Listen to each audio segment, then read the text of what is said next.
New York has a new lieutenant governor this morning. Governor Kathy Hochul introducing her second in command yesterday. I'm so delighted to announce my partner, and the word partner means something to me. Someone will work side by side in the trenches. Someone will be out there championing our policies and our administration's agenda in every corner of the state, but a real focus on New York City, because New York City needs our help. So joining us now is the soon-to-be Lieutenant Governor of New York, Brian Benjamin. So good morning to you. Yeah, congratulations. Right now we'll call you a state senator, but soon-to-be Lieutenant Governor. Thank you so much. Big moment for you. Congratulations right there happening in your district of Harlem. I got to ask you, how long ago, because your name was rumored on a short list for quite some time, how long ago did you know that Governor Hochul was going to ask you about this, or was this something that was really a surprise to you? Well, I knew a few days ago that she was going to ask me. I knew longer than that I was in contention, and so I was doing the vetting and going through the process, obviously very quietly, which was difficult. But I wanted to make sure that there was integrity in the process, and that she knows that I have her back 100%, and that I'll be a good lieutenant governor. I wanted to make sure that she saw that through the process of how she was selecting me, and that I was being confidential and with what she needed. Well, both you and the governor referenced your history during the announcement. You saying that you knew her before. Take a listen.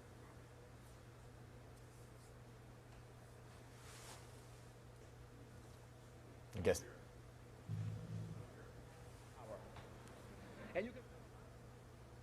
Oh, we're having some technical difficulty. Have a broad portfolio to work on his areas where he's interested and passionate. So, Well, as we were seeing you say, you did reference the fact that you have this relationship. And, New York has had a rough go over the past, almost 2 years between the pandemic, then seeing Governor Cuomo resign.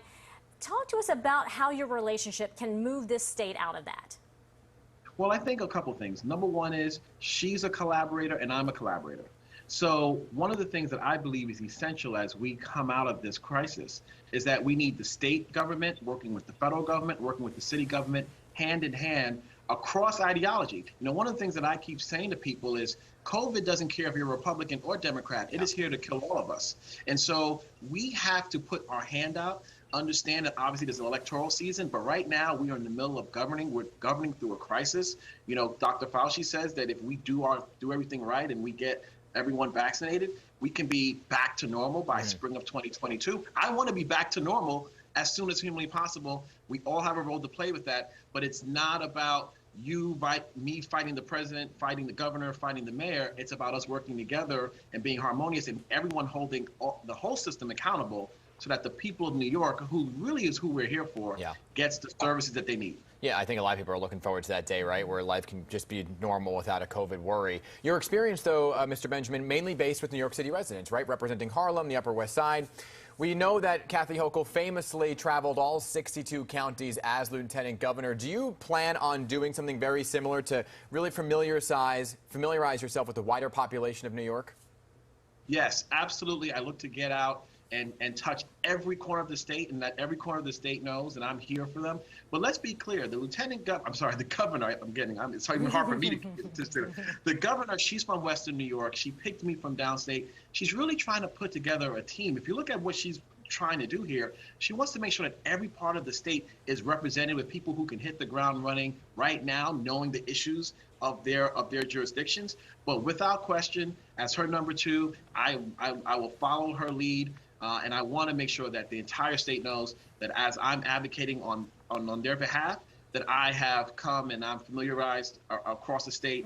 I mean, I know some parts of the state anyway, but I definitely want to make sure that I'm out there, absolutely. And I love to be out. I love touching people. I'm all about constituent services, as is she. So New York is going to be in for an inclusive government, and that's what I'm happy to be a part of. Well, I want to talk about some of the issues that are near and dear to you. So when it comes to criminal justice reform, you have supported closing Rikers, ending cash bail, and reforming parole laws. How is your stance on policing and criminal justice going to not only make it into this administration, but how's that going to really sit with constituents?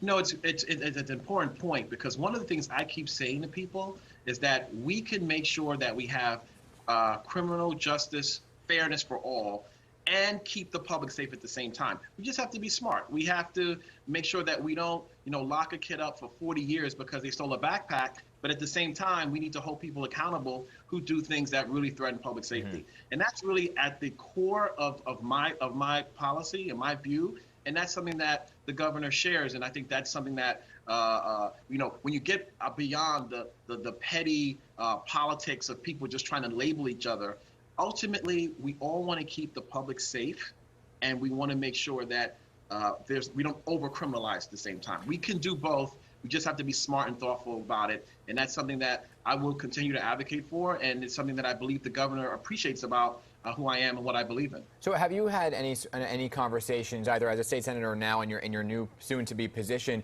with somebody like a police commissioner, Dermot Shea, right, who has really looked at Albany and said, hey, I understand with some of the things you're doing, but some of them need to be looked at closer because they're just not working. We're seeing some numbers go up in terms of shootings. Have those conversations begun?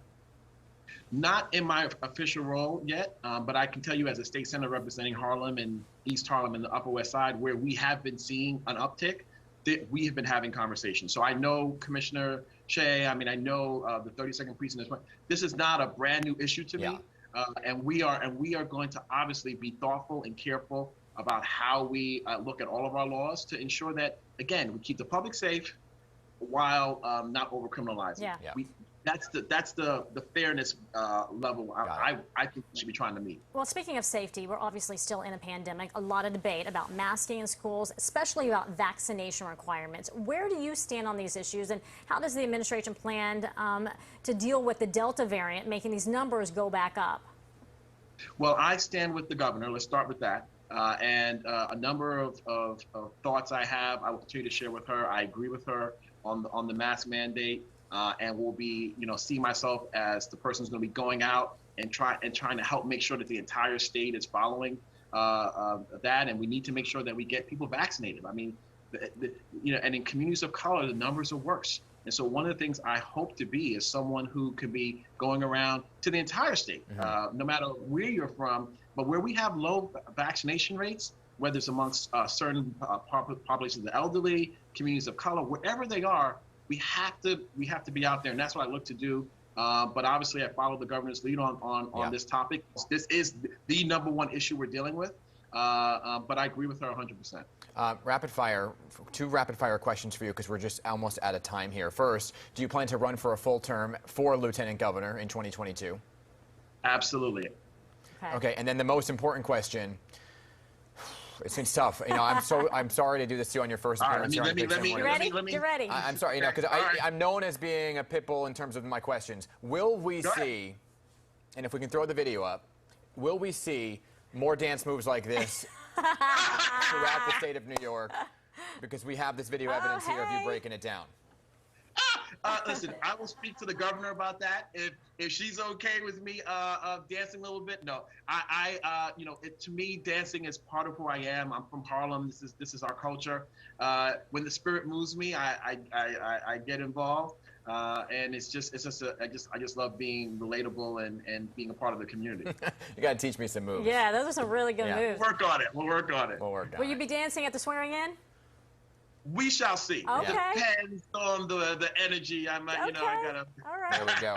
and I understand. So you're not going to be moving to Albany. That's a big point, right?